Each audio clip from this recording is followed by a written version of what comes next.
welcome to Forbidden Planet TV. I'm Andrew Sumner, and here is my old pal Liam Sharp. How are Hello, you, mate? mate. I'm good. How are you doing? I am very well. Lovely to see you back on Forbidden Planet TV, and lovely to see you coming at me from the UK as well. Yeah, home again in Derby. Yeah, So wonderful. it's all the way there and back again. I feel like a Yeah, hobbit. exactly right. Like the largest hobbit that has ever Right, that's existed. fair enough. Yeah, a very large hobbit. Yeah. Yeah, indeed. Indeed. A very large and muscular hobbit. And on that note, mate, speaking of people who are large and muscular, not just like yourself, but like, creatures of fiction, you are doing some amazing work for us at Titan Comics and with our associates at Heroic Signatures. One of my all-time favorite characters, Conan the Barbarian, a character you were born to illustrate, write, and create, mate. Well, it's been a long time coming, but I think anybody who knows my stuff at all, who's been following me at all on social media over the last couple of years, knows what this means, and Yeah. how big a deal it is for me. And I can feel the love in the air. It's fantastic. I, It's I good. mean, mate, it's like everybody. The minute we announced that you were going to be creating Conan for us, and particularly working on Savage Sword of Conan, one of my all-time favorite black and white magazines, and no yours, no doubt. I mean, it felt like you've been going through this career-long rehearsal to do that. Right. And when we put out the original announcement about the strip that you did for Savage Sword 8, Yeah. I was out in the States at the time and had, American retailers like Dennis Barger and all those guys just going absolutely ape shit, running up to the Titan booth, is this true? Is this really happening? That all that Excellent. really happened, mate. For me, it was amazing knowing you, but for Yeah. you, it must be incredible. So I haven't heard any of that because I've Oh been yeah, just busy with my head down, getting on with it. quite But right too. that's lovely to hear, man. That's great to Oh, hear. mate, it was like, I mean, I think it's the most obvious thing is you creating working on Conan. And of course, the guys, it was my associates at Heroic Signatures, the editorial team on Conan who put this together. So basically, can we talk about I desperately want to get into Savage Sword of Conan 11, but before we do Right. that, let's get into issue 8. So how did it all come together for you, Liam? Well, it's funny because it was an almost ran kind of thing. I'd pitched it. There was a little bit of a shuffle going on editorially, and it got lost in the mix. Yeah. And then at some point, one of the new team, who were fantastic, Chris Chris Butera, Butera, great bloke. just a brilliant bloke. Yeah. They came and approached me at the New York con and were like, sorry, we definitely do want you to do some stuff for us. Please, please get back in contact. Um, and I'd also been speaking to Nick Landau as well, and he Yeah. was saying, absolutely, you've got to do it. You've got to do it.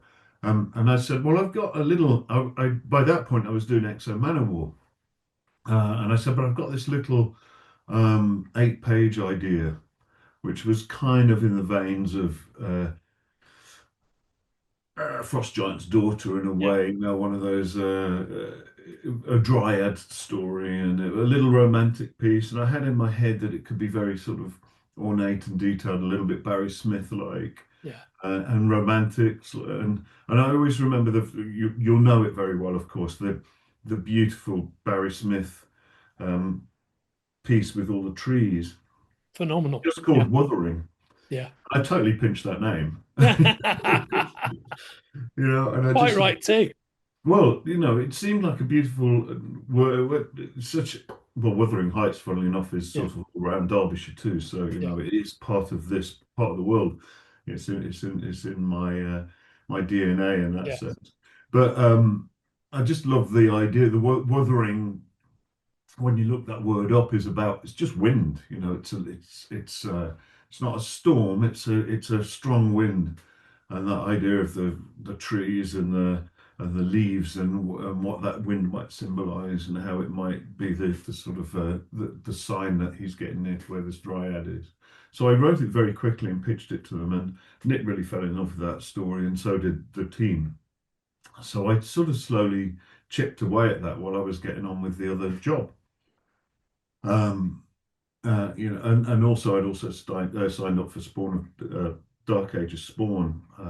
So I had a lot on at that time, but I was like, I'm not going to miss this kind of an opportunity. I'm definitely going to do that. So that kept me. That gave anytime I took a little break from the Spawn stuff, I'd do another page and slowly chipped it away, and we got the 11-page stories in. Um, it was especially I remember particularly around my birthday, I was like, this is my treat for this week. This is my birthday treat. I'm going to draw Conan. So I was drawing the Wuthering during that time. It's funny because after all of this time, there's actually a lot of pressure. You're kind of like, what is my version going to look like? Yeah. And it was always going to be informed by Frazetta. It was always going to be informed by Buscema. It was always going to be informed by Barry Windsor-Smith. All for different reasons. The Frazetta is that kind of grounded, earthy sense of place. Barry Smith is the plants and the trees and the wind and the romantic aspect of it, the sort of symbolic, the wider symbolic aspects of it. And Buscema for me was always his physicality, that sort of shape, the panther kind of strong. The power.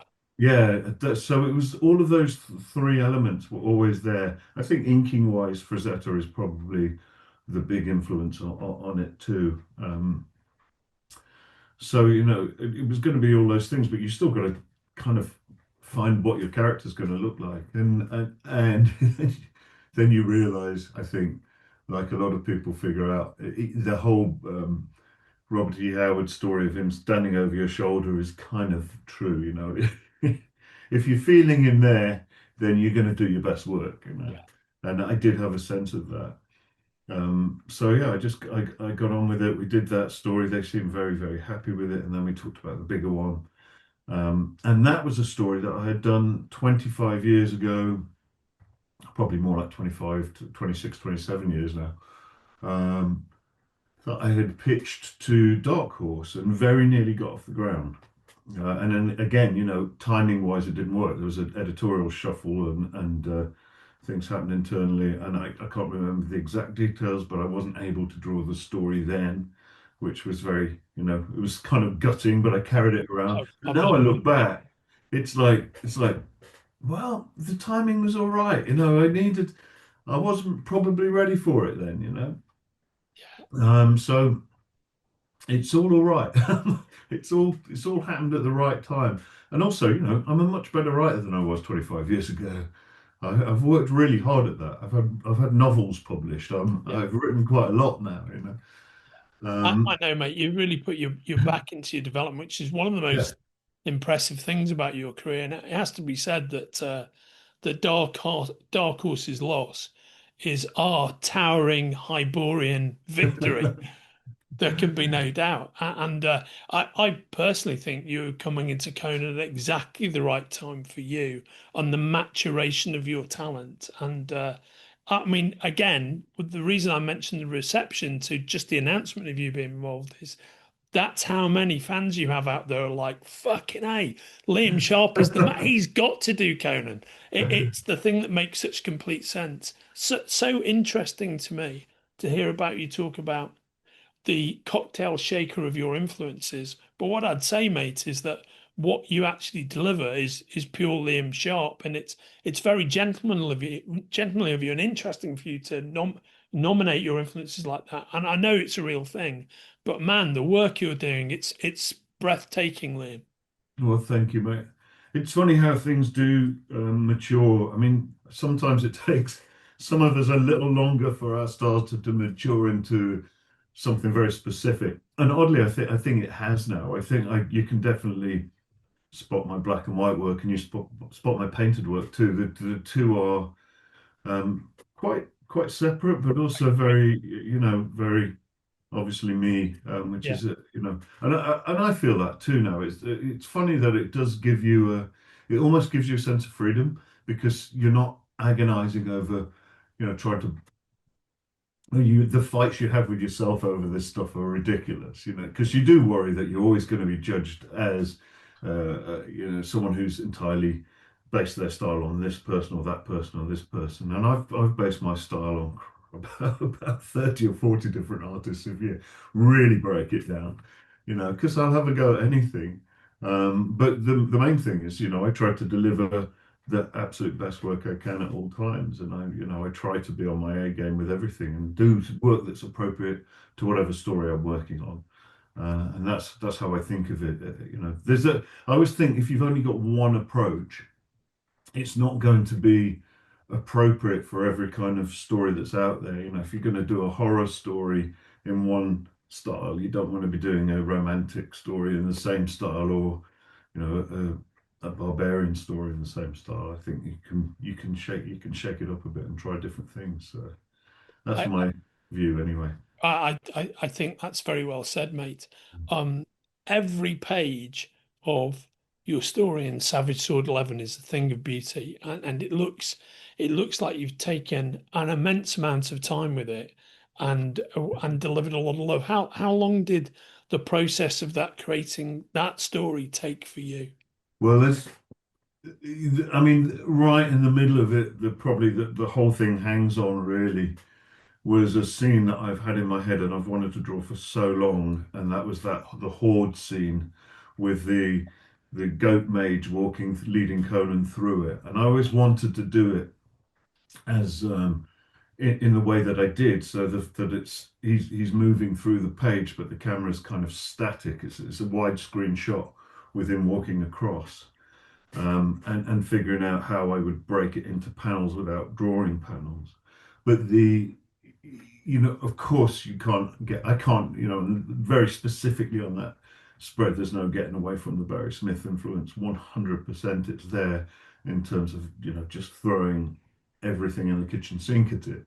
Um, and it's full of it's full of a lot of Easter eggs and personal things to me and knickknacks that we have around the house and nods to things I've done in the past. There's even silly pun in the idea of the sort of serpent god and his serpent dog, which is just ridiculous. Which is weirdly a nod to the set and looking back at King Cole and all of those kinds of things. So it's a kind of love.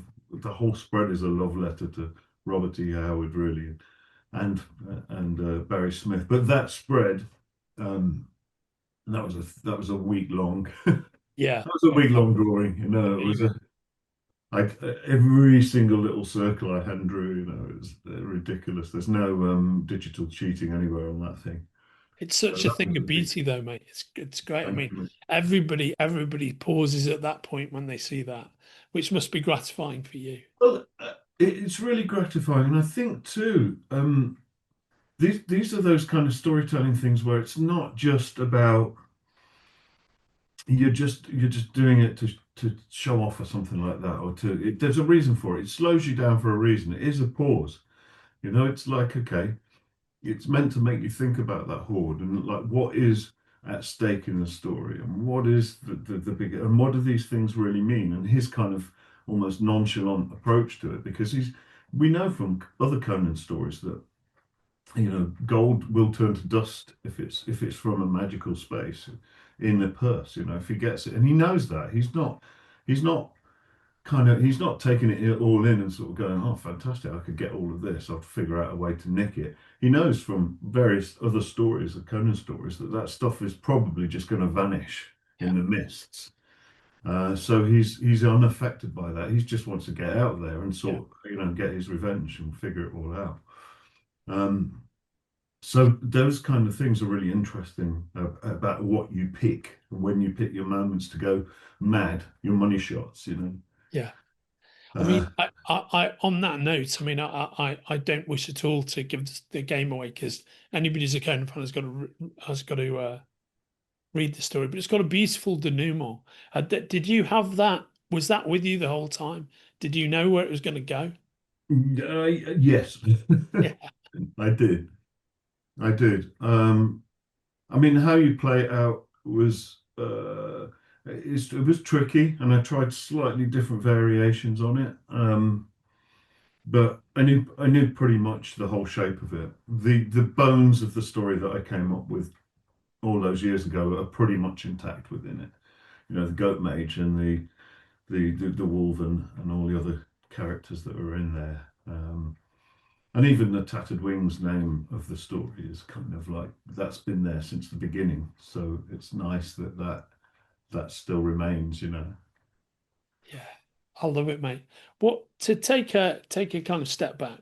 What was your first exposure to Conan? Oh gosh. So I can't quite pick which one was first. Um, I can't remember whether it was seeing the magazine, the black and white magazine, or the Frazetta book. Um, I remember distinctly being about 7 years old, um, standing in the newsagents in Elstree, which is just up the road from here, the school that I went to and the school my kids went to, funnily enough, and going in the newsagent, and this Conan book, novel, just sitting there with a Frazetta cover on it. And I think it was Rogues in the House, or it was I'm pretty sure it's the one with Thak, the gorilla, Yeah, the ape brilliant. man, and the Yeah. red cape. I'm pretty sure it was that one. It was either that or Barbarian, but I think it was Thak. And either which either one it was the power of Frazetta's painting and that particular style that just captivated me, and everything else in the shop sort of disappeared. Um, and every time I went into the shop, I just stood and stared at the thing. And then one day it was gone, and I never bought it. And I should have bought it. I was just like, what the hell was that? But somewhere around the same time, the Savage Sword magazines were showing up. I became, I probably was not. Uh, I, it probably was the Frazetta first because I think with the slight nudity in the comics that I was a little bit older before that registered in a way that was like a bit, ooh, Oh, okay, steady on. I Yeah. like this, yeah, stay on. But, this feels like grown-up stuff. But it certainly landed in a way that was all the way through my formative years and was always something that I was fascinated by. I was a massive fan of Alfredo Alcala's inks, the Yes, me woodcut too. kind of Me too. Well approach. said, mate. He was my favorite. And people sometimes see Ernie Chan in my inks. I I don't definitely see Ernie personally, Chan in your inks, which mate. is interesting because I don't. I was never. I knew Ernie. He was a lovely guy, but I wasn't I didn't really follow his stuff. I wasn't really a fan of his inks. There's a couple of classics he did, but I definitely was not modeling myself on Yeah. what he did. I would be thinking much more about that kind of dot swipe of Barry Smith or the feathery kind of rocks that obviously he was getting from Franklin Booth, and the same way that Bernie Wrightson did. That was a big influence on that approach to drawing. Just the woodcut feel of it, the deep detail of it, and the shadows and the lighting that he would bring into it. And I think it was for me, it was I loved that he would give a sort of three-dimensional illustrative varnish really to the art that I didn't really see anywhere else. I think probably I can see in the more where I take a more traditional approach to the figures, which I do in some of the story with where I'm not lighting it and I'm not covering them in. I can see that there is probably some Ernie Chan similarities there. Well, But, I think if I remember correctly, early in his career, Ernie Chan was billed as Ernie Chewer, right? yeah, And yeah, and actually, where I see some of the seeds of your work, I'm pretty certain nobody will have said this to you before. It is in some of the inks that he did on the black and white titles, not on Conan, but on right. Doc Savage. So there are some Okay. later issues of Doc Savage that Ernie Chan, then Ernie Chua, did the inks on, and I can absolutely see that in those issues in some of your work, and you may never even have seen them, mate, but when It's I've interesting. definitely drawn that connection more than once. Interesting. Yeah, isn't it? It's fascinating. You Yeah. know, I mean, I think the heart of it all, though, is some sort of illustrative tradition. I think Yes, I think that's that's right. there. Um, and you don't know sometimes what you're absorbing I come back to this stuff and I'm like, half the time when I was a kid, I wasn't registering the names. The names come much later when you become like an archaeologist of that old stuff and you sort of start digging back into the things that inspired you, and finding new versions of it, ones to keep, your Yeah. keepers. Uh, I started realizing that I'd kept all my Conans, and then I'd kept the next lot of Conans that came out in the early 90s, so I've got the Conan Saga ones, and I've just got, slowly I've been sort of putting them all together, and I've got a massive pile now of that I've just collected over years. I've got about six different versions of Red Nails, Yeah. including Who hasn't, mate? right. I get it. It's like every time it comes out, for whatever reason, I'm Yes. compelled to buy it again. Ah, well, yeah, I'm inside that Hyborian crypt with you. I know exactly what you're talking about. Right? It's and it's funny again. It's like, and I've had sort of light-hearted arguments about whether it's Song for Red Sonja or Red Nails, or some people are like, oh no, it's Frost Giant's Daughter is the one for them. But I'm all about the ornate detail, obviously. Yeah, of course. So, but part of me is like, God, I'd love to do a version of Frost Giant's Daughter, but doesn't everyone? Doesn't everyone?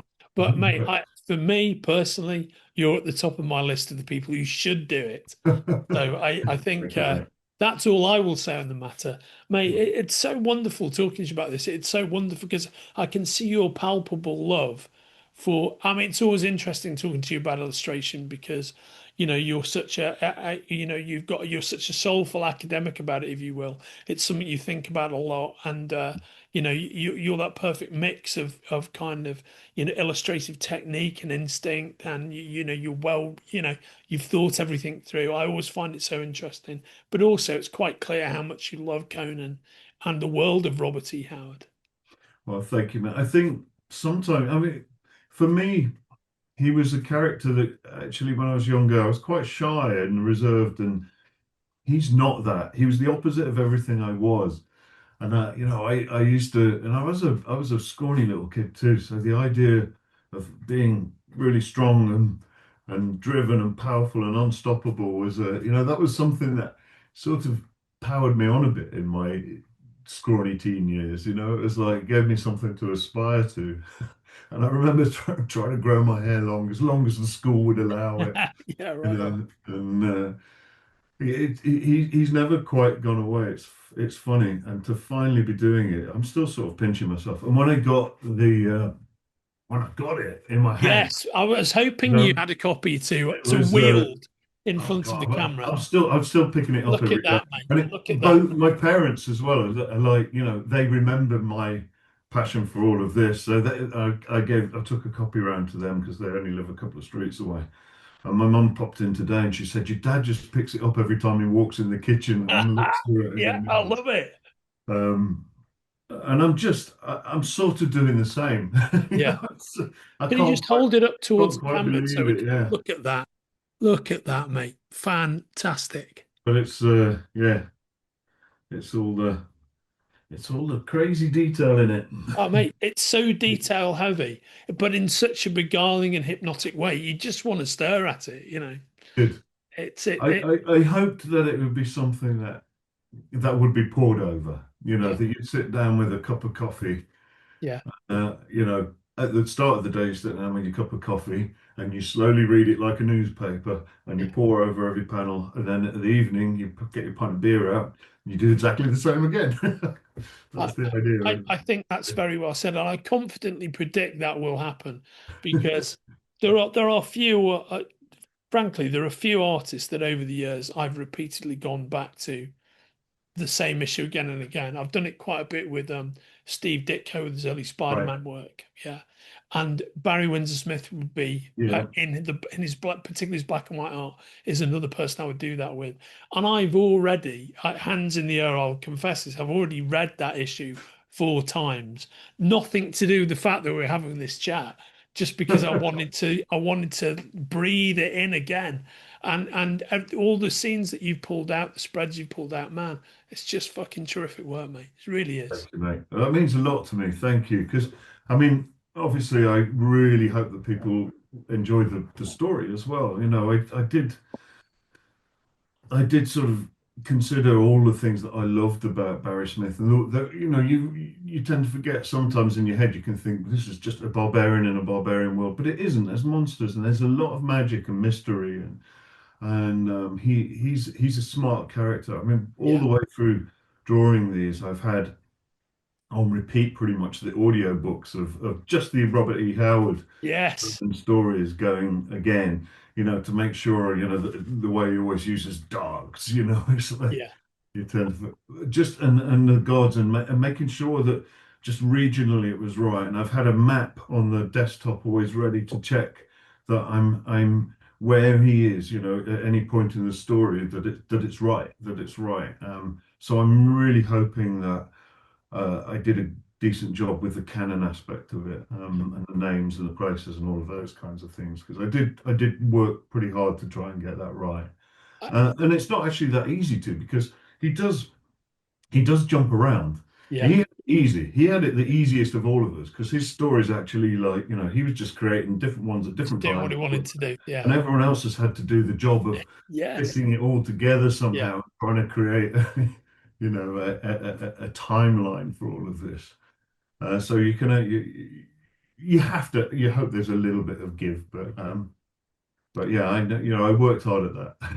I think the intellectual and artistic rigor you've applied is evident on the page, mate. You know, Thank you. I mean, I don't say these words lightly. I know it sounds like I'm massively blowing Cimmerian smoke up your ass, but I really I'll do. take it. I really do think it is a triumph. And, you know, I know a bunch of the Conan faithful will be watching this. I am right in the heart of the Conan faithful. And for those of you watching this, if you live in the UK, you can order Savage Sword 11 from the links below this conversation from forbiddenplanet.com. And if you live anywhere else, there's your local excellent comic book store. Um, the issue is just about to be available everywhere now. And if you're a Conan fan, you have to buy it. It's as simple as that. Savage Sword 11 and Liam's story is an absolute triumph and just a joy, mate. Just an absolute joy to be involved with. Oh, you're a gent amongst men. Thank you very much. Always, brother. Now, before we go, what are you working on next? Anything you can tell me Well, about? I'm working on another big Conan story at the moment. Almost as if I knew that was going to be the answer. Yeah, The Lost Soul of Drenadieu, which is a follow-up to The Wuthering. Yeah. And it's hinted at the end. And it's funny, when I was writing The Wuthering and I wrote the final page with Conan riding off, um, and the story is clearly being told, I kind of, that just sort of fell out again, like he was standing over my shoulder, but not Conan. It was Robert E. Howard this time, standing over my shoulder. And I just was writing. It was like, okay, so that's going to happen. Yeah. So, you know, what I'd hinted at in the end of that then wouldn't leave me alone. It kept sort of pestering me and fleshing out more and more. And it's like, who is that character? And what's her background? And what is this sword that I've mentioned? So that's got to be part of it. Who's the lost soul? What is all of that? Um, and it all came together. So again, you know, a bunch of research and a bunch of like what point in his life it would be. And at this point, it's like post kingship. So he's an older Conan with a beard and grey hair, and that's all referenced. And yeah, that's yeah, it's kind of it's a lot of fun. It's even bigger. This one's 64 pages long. Oh, So come on, man. I mean, brother, I cannot wait for that. I cannot wait for that. As the hordes of the Conan faithful will no doubt feel the same way. I just can't wait. Before we go, there are two quick things I want to mention. One is you brilliantly mentioned in passing Wuthering Heights, something that has got nothing to do with the fabric of our conversation. But I just want to say, because I feel that this long dead author needs my help in a plug. If you're watching this and you've ever been tempted to read Wuthering Heights, bow down to that temptation and read it because it is one of the most phenomenal novels ever written. I can't think of anything that has the pulse pounding emotional power that Wuthering Heights has. It is really quite an incredible piece of work. Yeah, so that's my plug for the Bronte sisters. And It's then the other thing is the next time you're talking to our mutual friend and your editor on Conan, Chris Butera, yeah, I'm telling you now, the only way to address him is like this. Butera. Just stop using his first name. Just call him Butera from now on. He loves it. You know what I mean? So when you start using that, he's going to say, "Did Sumner tell you to do that?" all And the answer right. is, of course, yes. Yeah. But I'm glad that you're on board for the long haul with Conan, mate. I can't wait to see what you do next. And you are so suited to this, and you're doing it at the perfect time in your career. And it's just a privilege for you to be working with us, and I really appreciate it, mate. Thank you, mate. Well, honestly, like I say, the team's magnificent. They've been really, really handy, especially with those specific details. Chris is a Butera is a fantastic editor. Um, and it's just been a joy, and I'm glad I'm still doing it. And long may it continue to be somewhere I can keep popping back to. I Yeah, guess there are I am also doing some more Spawn and the Dark Ages stuff as well, great. so that's also happening. And there are some other little things. I do want to do Starhenge again, of course. Of That's course. been Yeah. away. That's a big important thing to me. But yeah, I'm hoping that long may this fabulous run of Conan books keep going, and long may I have a little home in there at various points along the way. And I say a hard amen to that, mate. I also can't wait for more Starhenge and Thank more you, mate. Spawn, all of which, I mean, Starhenge is a labour of love for you, and we've talked about it in the past, and I'm sure we'll talk about it again. But in the meantime, mate, thanks for joining me. Absolute I pleasure, cannot mate. wait for you to luxuriate in people's reactions to Savage Sword I Live. know it's tomorrow. Yeah, I know, right? I'm so excited. I'm actually getting another little tattoo tomorrow to celebrate. So I'm getting a I'm getting a frigate bird drawn on my left hand, which is my drawing hand. And as frigate birds symbolize coming home. And this is a big coming home for me, doing this book and actually being at home. So and on the day that it comes out, it's going to be a nice eternal memorial to well, just something to remember it by. So it's great. So Liam, that is just fantastic, mate.